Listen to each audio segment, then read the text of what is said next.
Hi, I'm Sissy Flores. And I'm Becky Oxborough. And you're watching In the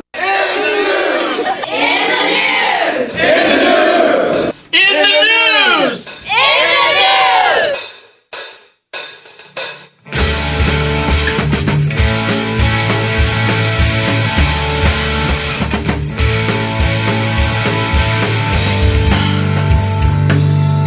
Take 2 steps back. I look at what we've become. Feels the same inside, like almost every night. We've got one more chance to get this right. So keep it in your head, or place it by the bed, 'cause that's what you 60. That's how many community service hours all of us need to graduate. Due to the decision of making community service a requirement for graduation, all students must have a minimum of 60 hours in order to graduate. Becky Barabee and Lisa Keel, coordinators for Kalinga Enterprise Community, have come to our high school in search of students looking for community service. I had the chance to talk to Becky for more information. So Becky, what is this organization that you work for? I work for Kalinga Enterprise Community. It's a new nonprofit in Kalinga. Okay, and who is this program geared towards, or who will it be benefiting? We have a number of programs, but we have a youth development program that helps students connect with community service projects in the area. And as for the people that are interested in signing up, would they go about doing this? How would they go about signing up and getting involved with the program? We're going to go ahead and pass out a sign-in volunteer form out to all of the classrooms so that you can fill in what kind of community service you'd be interested in participating in. And then we'll give you a call when all of our events come up for the areas that you're interested in, and you'll sign up that way. Thank you very much, Becky. Next week, the halls of CHS will be full of school spirit as Toads begin dressing up for our annual homecoming week. Students voted for homecoming court last Friday, and nominees will be announced tomorrow. Dress-up days are as follows: Monday, Pajama Day; Tuesday, Kindergarten Flashback Day; Wednesday, Twin Couple Day; Thursday, Salad Dressing Day; Seniors are Caesar, Juniors are Thousand Island, Sophomores are Ranch, and Freshmen are Salsa. And Friday is Orange and Black Day, so don't forget to join in the fun and show your spirit by dressing up.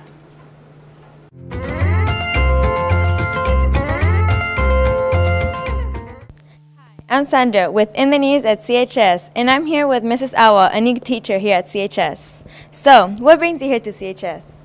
I've been teaching it here on middle school for the last few years, and quite a lot of my kids are in high school now, and I got curious to find out what was going on with them.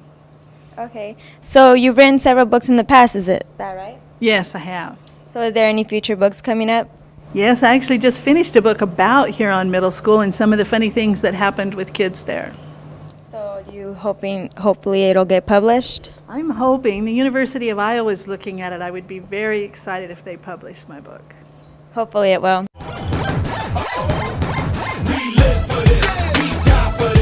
So we also hear you have a special talent for rapping. You might want to do something for us? I wouldn't call it a talent, but let's see.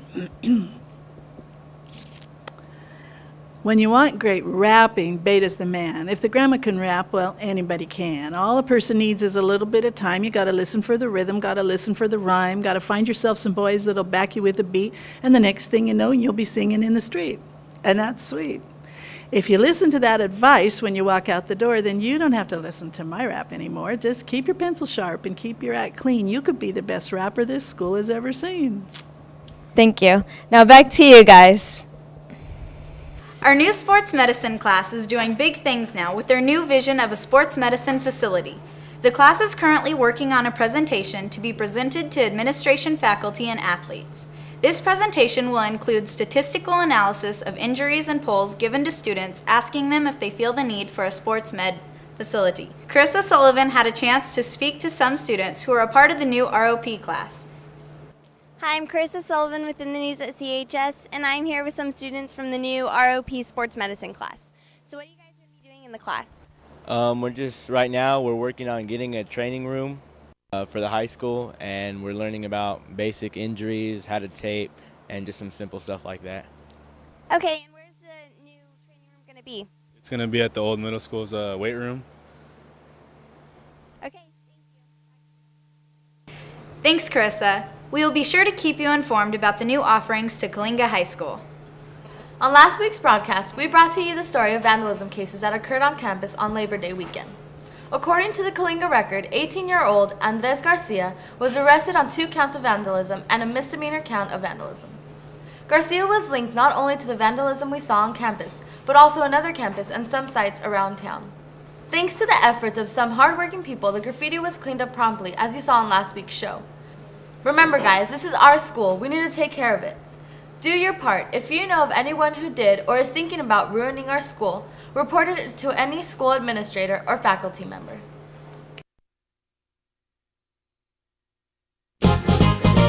Here's a story of a girl named Heather who was bringing the news to CHS.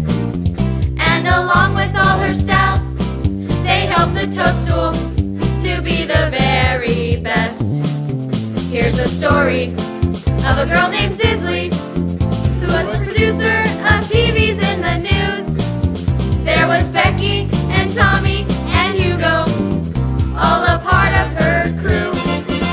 Till one day when Heather and Zisley united, sharing all about the dance and sports and more. Bringing news you know you can rely on, keeping everybody at the school informed. We're the toadstool, and in the news, if it's important, you know you'll find it in the news. At CHS. Hi, I'm Ashley Jennings with In the News at CHS, and I'm here with Brandon Hostman, a 2005 Kalinga graduate. We asked him to come here to do this interview because he recently received orders that he will be going to Iraq. Brandon, what made you decide to enlist? Oh, my dad was an MP. He joined the Army straight out of high school. Kind of want to follow in his footsteps. Now, Brandon, is the Army everything you thought it would be? Yes and no. How? Oh, well, the days are long, but the training I get is fun. I do the things I enjoy. What has been the most challenging thing for you? Finding out that the first day I got to my unit, I was going to Iraq. Oh. My first sergeant, who is the top NCO, which is non-commissioned officer in charge, straight out told me, looked me in the eyes and said, in October you're leaving to Iraq. Do you know what day in October you will be shipped out? From what I've been hearing, October 27th, I'll be out of country. I'll be going to Kuwait. Have they told you what you'll be doing once you arrive there? From what I hear, I'll be training Iraqi police, IPs. Okay, thank you, Brandon. Good luck. Back to you guys. Hi, this is Jane Tamaya with this week's Horn Toad Highlights.